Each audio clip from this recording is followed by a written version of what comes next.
Good evening. My name is Barry Cressman, and I have the distinct privilege, and it is a privilege, of being president of the Crawford Heritage Community Foundation. And it is in that capacity that I welcome you to this evening's event, our annual meeting for the year 2024.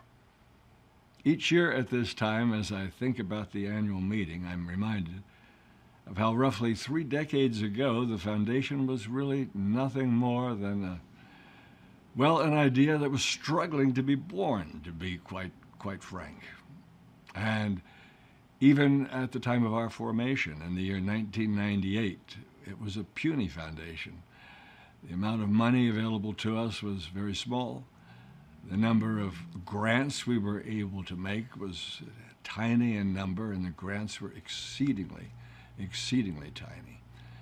And then I think about this past year and all that has happened in the course of the past roughly 25, 26 years. Since we met last year at this time, the assets of the foundation have grown by roughly 14%. Today, those assets total just about $40 million. Let me say to you with complete sincerity that 25, 26, let alone 30 years ago, none of us ever imagined that would ever be possible.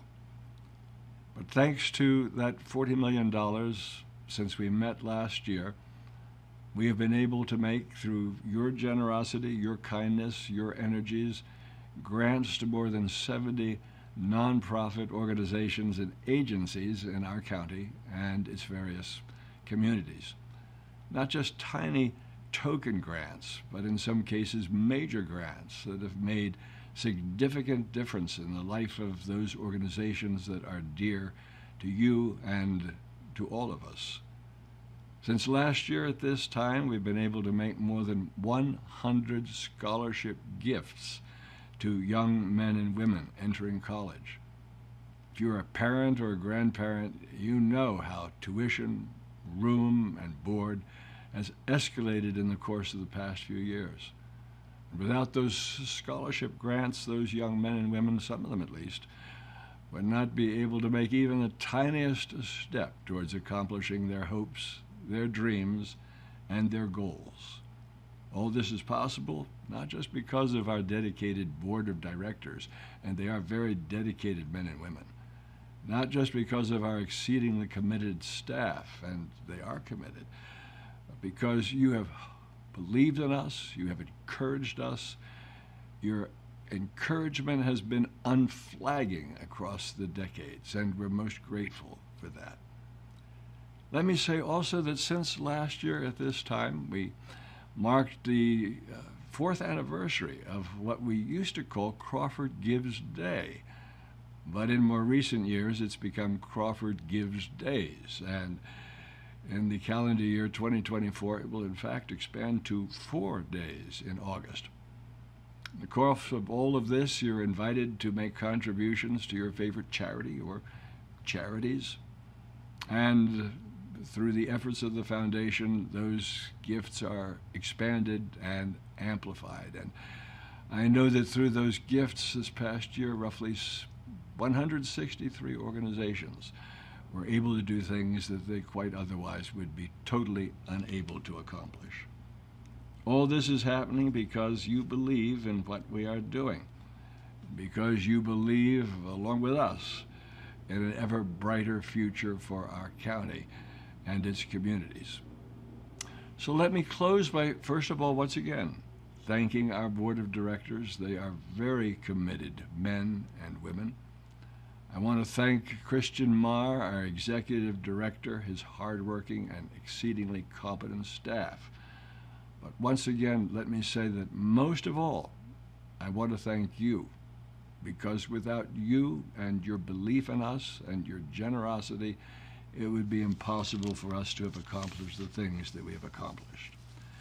Together, we are boldly building a better and ever more positive tomorrow, not just for ourselves or our neighbors or our friends, but for the men and women who will one day walk the streets of our communities and sit in those chairs that we now occupy on the various organizations and boards that we support.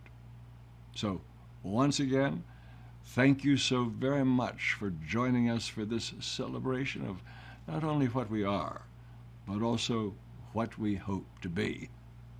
Without you and your support and your generosity, all things are possible. I'm Christian Marr from the Crawford Heritage Community Foundation, and many of you know me, and if you don't, we should have lunch sometime. The question I get a lot lately is, what is a community foundation? And for that reason, I'm going to show you a little video. You love where you live, and you have big dreams for your community's future. The people and places that have shaped your story are what makes your hometown home. As you consider how to best create a legacy, the Community Foundation is here to help. The Community Foundation partners with you to give back in meaningful ways and is a resource for getting the scoop on local needs and opportunities. By working alongside you and your professional advisors, the Community Foundation can help discover the best ways for you to make an impact. Whether making a plan to give today, into your retirement years, or for generations to come, the Community Foundation is here to help maximize your giving by determining the assets that best meet your financial and charitable goals. Just as we share traditions of volunteerism, collaboration, and community, we share our resources with future generations. By giving together through the Community Foundation, you can play a part in the stories of success for our communities. Just as your community has shaped you, you can help to shape its future. By working with the Community Foundation, we can ensure the place we love is not only better together, but better forever.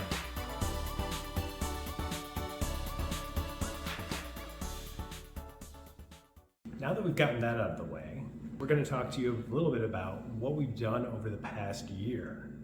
The Community Foundation has grown to more than $34 million in assets under management, and you might ask, well, how did we do that? Good question.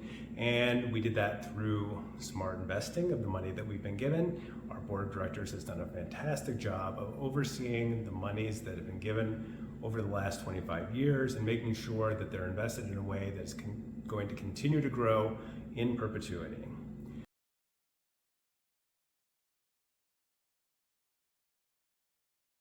And so we've had many new funds this year. The first and perhaps the most important and most interesting is the Dave Opie Thomas Double Sock Scholarship Fund, which is quite a mouthful. And the family of Dave Thomas, who was a hockey coach at the Mark, came to us, and that was his wife Susan, his daughter Sarah Brickner, and his son Rick Thomas. And they had an idea for memorializing the work that he had done at the Mark and with his players. And we wanted to see a way to support learn to skate programs, hockey, and those kind of things through the Mark. So they created what we're calling a scholarship fund, but is a scholarship to fund all of those kinds of things for young people who attend the Mark and maybe are struggling to pay for hockey equipment or struggling to pay for learn to skate classes or something like that. And so the money that has been raised for this scholarship fund is to underwrite the costs associated with participating in hockey and learning to skate and all of those things. So we're very proud to be involved with the family and help them in this way to really what they were looking for otherwise was creating their own private foundation, which is cumbersome, costly, and it's just difficult. And so we really alleviated for them a lot of the problems associated with having their own nonprofit organization. And it's been really nice to help support the Mark and their programs, and especially the young people who take advantage of those. Another fund that began last year had its roots about a decade ago, actually, with Judge Mark Stevens, who at the time was practicing law, and he came to us with information about some clients who were interested in perhaps starting a scholarship fund. This one, an actual scholarship for high school students who are then going into college. And so his clients, Frank and Sandra Yulin, worked with us and with their attorney to make a gift plan in their will so that, when the time came that they passed and everything was all taken care of, we would be the remainder beneficiary of their estate. And so one of the hardest parts about this job is that you create relationships with some wonderful people and you help them to plan some really impactful things, and then they pass away. And last year, Frank Yulin passed away, and the estate process finally commenced. And once that wrapped up, we received a gift of about $400,000, which is pretty significant for us. And that is creating the Yulin Yulin Animal Science Scholarship Fund. And we actually just gave this scholarship away for the first time to 2 students. Since it's a pretty large scholarship endowment, it's a pretty large scholarship award. So we made a $12,000 award to a young woman from Cache named Abigail Mozina, and we gave another $5,000 from that account to a MASH student. So we're pretty excited about that one and what it will look like in the future. Another fund that was created last year is from our friend Angie Tartaglio Lewis.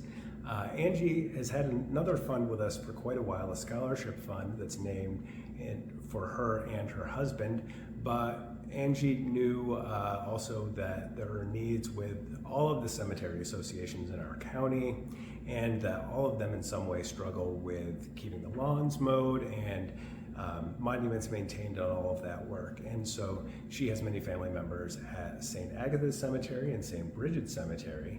So Angie started a designated fund that each year will pay a little bit of money to each of those for continued upkeep of those cemeteries.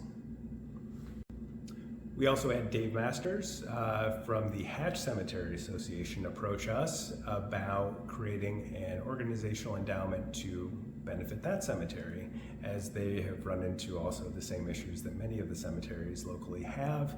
And so the organizational endowment will be a way to build a source of support for the cemetery now and into the future to help take care of all of those maintenance needs and hopefully take care of things that come up in an unexpected manner. So those are the new funds that started last year.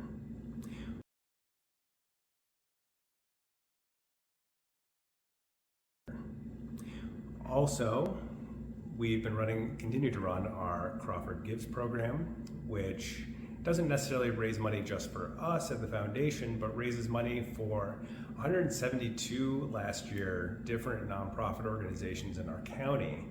And we raised through that 3-day fundraising blitz, really, a little more than $800,000. We added a few cents to every gift that was made, and we got really good feedback, as this is our 5th year.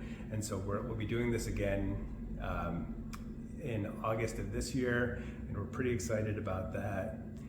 It takes a lot of effort on our part, but we really do think that it helps to build the capacity of our region's nonprofit organizations, and that's really the first step into making them more impactful and helping more people. So we're really excited about that.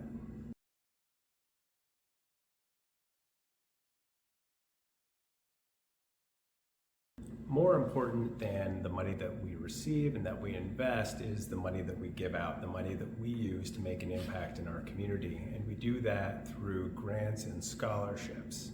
And so since 1998, which was our founding, we've given out more than $15 million to nonprofit organizations in our region and throughout the country. And last year alone, we gave out $1.8 million. And so we're expecting that trend will continue into the future, and that hopefully we'll be able to grow that. Most of those dollars are designated dollars, and that they go to the same organizations every year. And if you download a copy of our annual report, you need some late night reading before you go to bed and maybe to fall asleep easier, you can read voluminous lists of all the organizations that have received money and how much money they've received. The more interesting part of what we do is discretionary grants to our region's nonprofit organizations, And that's a competitive process. Last year we did 2 grant rounds, which you can also read about in our annual report. And those grants added up to about $90,000 in total that we gave out. This year we've switched to doing a one-time grant award program, and we're going to test out to see how that works into the future.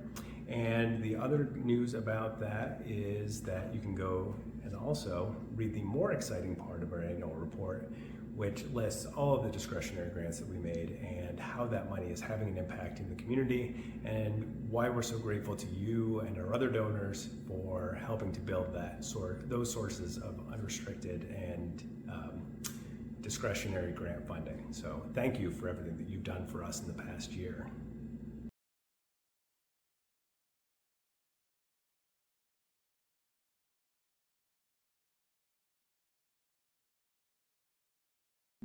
Lastly, but probably not least, is if you are thinking about how can you make a difference, and maybe you're thinking, well, I'm not liquid right now, I don't have a ton of money, I'm not in that wealth disbursement stage of life.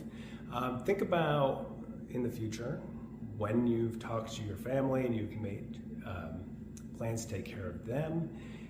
Think about talking to your accountant, your attorney, your financial advisor, making sure that the ideas that you have are good, and then think about including the foundation in your will or estate plan in some way, whether it's making us remainder beneficiary of a portion of your estate, in some cases the whole of your estate, whether you want us to benefit from your individual retirement account or a life insurance policy. You can use the foundation to give to any organization over the long term. They don't have to be located here in Crawford County. Many of the beneficiaries we have are located across the country, and big name charities that you might give to every year. And if you do, we'll honor you with being a member of our Dwight Haas Bequest Society. Dwight was one of the founders of the foundation. He was the thought leader behind getting the foundation going. You can read more about that in our annual report and why Dwight was so important to us. He was not only a mentor and a friend of mine, but he really spearheaded this great organization that is now having so much impact on our community. So it's a good sign when we put you on that list as a member of the Bequest Society. So if you have questions about it, give us a call.